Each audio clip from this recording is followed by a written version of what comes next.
Hola hermanos, el día de hoy, 29 de enero del 2021, es viernes de la tercera semana del tiempo ordinario. Hoy no hay memoria obligatoria, hoy voy a hablarles del beato Bronislaw Markiewicz. Fíjense, polaco, sí, sí, difícil, ¿no? Markiewicz. Él nace en 1842, pues tuvo un periodo difícil en su juventud, entró en el agnosticismo, y, durante un par de años él lo admitía en sus escritos, que pues un poco impulsado por alguno de sus profesores, terminó hasta dudando de Dios, de la existencia de Dios, de la posibilidad de la fe, pero luego, y gracias a Dios, regresa a ella, se ordena sacerdote, estuvo en varias zonas muy pobres de la diócesis donde él se había incardinado, y luego pasa, fíjense, haciendo mucho bien, sobre todo con los jóvenes, con los niños. Y va a Italia, conoce en 1887 a San Juan Bosco y se hace salesiano. Regresa a Polonia y entonces empieza, digamos, la congregación salesiana a tener mucho éxito gracias a él. Pero entra en conflicto con el segundo rector mayor, que será el beato Miguel Rúa, y por alguna discrepancia en la manera de dirigir la congregación, el beato Markiewicz creía que, Bronislaw, él creía que debía ocuparse únicamente la congregación de los niños muy pobres, y el beato Miguel Rúa decía, bueno, sí, pero también hay que pensar en la otra juventud que pueda luego también servir para beneficiar a los más pobres. Y entonces decide separarse de la congregación, pues vamos, también estaba en su derecho, ¿no? Funda una congregación más adelante, la congregación de San Miguel Arcángel, que se va a ocupar prácticamente, originalmente se llamaba Trabajo y Templanza, el equilibrio de San Juan Bosco. Pero luego pasa a llamarse la congregación de San Miguel Arcángel y existe una rama femenina también, las miguelinas, así se les dice a ellas. Y ya les digo, desarrolla un trabajo extraordinario entre los jóvenes.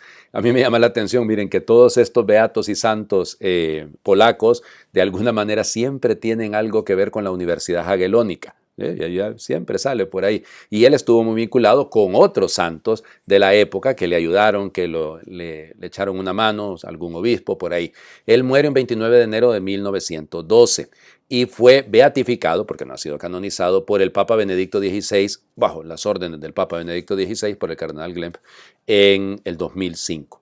Pero ya les digo, interesante una figura de un hombre dedicado a la formación, a la educación de los niños, de los jóvenes, con el mismo carisma salesiano, vamos, que haya tenido un conflicto, pues nos pasa, en la iglesia eso ocurre, pero lo importante es no perder de vista por qué estamos y para qué estamos. Bueno, vamos, las lecturas del día de hoy. Seguimos, capítulo 10 de la carta a los Hebreos, versículos del 32 al 39. Hermanos, recuerden aquellos primeros días en que, recién iluminados por el bautismo, tuvieron ustedes que afrontar duros y dolorosos combates. Unas veces fueron expuestos públicamente a los insultos y tormentos, otras compartieron los sufrimientos de los hermanos que eran maltratados, se compadecieron de los que estaban en la cárcel y aceptaron con alegría que los despojaran de sus propios bienes, sabiendo ustedes que están en posesión de otros mejores y perdurables. Por lo tanto, no pierdan la confianza, pues la recompensa es grande. Lo que ahora necesitan es la perseverancia para que, cumpliendo la voluntad de Dios, alcancen lo prometido. Atiendan a lo que dice la Escritura. Pronto, muy pronto, el que ha de venir vendrá y no tardará. Y mi justo, si permanece fiel, vivirá. Pero si desconfía, dejará de agradarme. Ahora bien, nosotros no somos de los que desconfían y perecen, sino hombres de fe, destinados a salvarnos. Palabra de Dios. Te alabamos, Señor. Muy bien, bueno. Miren qué lindo texto, una invitación a la perseverancia. Después de que, recuerden aquellos primeros días que después de iluminados, acuérdense que al bautismo se le llamaba iluminación, por el bautismo tuvieron que sufrir y los despojaron de sus bienes y encarcelados y todo aquel montón de cosas. Pero nos habla inmediatamente, cita, en este caso, el autor de la carta a los Hebreos, acuérdense, por eso la carta a los Hebreos, siempre hay muchas citas. Cita el capítulo 26 de Isaías y cita también la versión de los 70 del libro del profeta Habacuc. Junta esto, ¿no? Eso de la perseverancia, el que es fiel vivirá, perseverará. Muy bien, entonces, pero es una llamada linda, porque nosotros nuestra mirada tiene que estar no en los bienes pasajeros que se pierden, sino en los bienes eternos que son perdurables, utiliza ese término aquí. Por eso lo que conviene es que nosotros seamos hombres de fe, destinados a la salvación. No somos, dice el autor de la carta a los Hebreos, de esos que desconfían, de esos que dudan. No, lo nuestro es ponernos realmente en una actitud tal que haya madurez. Madurez. Pero el fruto para que madure cuesta, así que hay que perseverar. El Evangelio de hoy, siempre capítulo 4 de Marcos, versículos del 26 al 34. En aquel tiempo Jesús dijo a la multitud: el reino de Dios se parece a lo que sucede cuando un hombre siembra la semilla en la tierra, que pasan las noches y los días sin que él sepa cómo, la semilla germina y crece. Y la tierra por sí sola va produciendo el fruto, primero los tallos, luego las espigas, después los granos en las espigas, y cuando ya están maduros los granos, el hombre echa mano de la hoz, pues ha llegado el tiempo de la cosecha. Les dijo también: ¿con qué compararemos el reino de Dios? ¿Con qué parábola lo podremos representar? Es como una semilla de mostaza que cuando se siembra es la más pequeña de las semillas, pero una vez sembrada crece y se convierte en el mayor de los arbustos y echa ramas tan grandes que los pájaros pueden anidar a su sombra. Y con otras muchas parábolas semejantes les estuvo exponiendo su mensaje de acuerdo con lo que ellos podían entender, y no les hablaba sino en parábolas, pero a sus discípulos les explicaba todo en privado.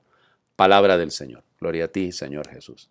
Lindo, ¿no? La manera del Señor Jesús de educar a través de parábolas, explicando de manera sencilla. O sea, todo esto es clave para que comprendamos bien, pero muy bien, el sentido del por qué las parábolas. Se terminan aquí las parábolas de Marcos, todavía hay un pedacito, habrá otras parábolas más adelante, ¿no? Pero esta concentración de parábolas del capítulo 4, ya el texto de mañana nos hablará de la tormenta, bueno, igual, de la calma de la tormenta, que ya no es propiamente una parábola, ¿no? Sino es otra enseñanza.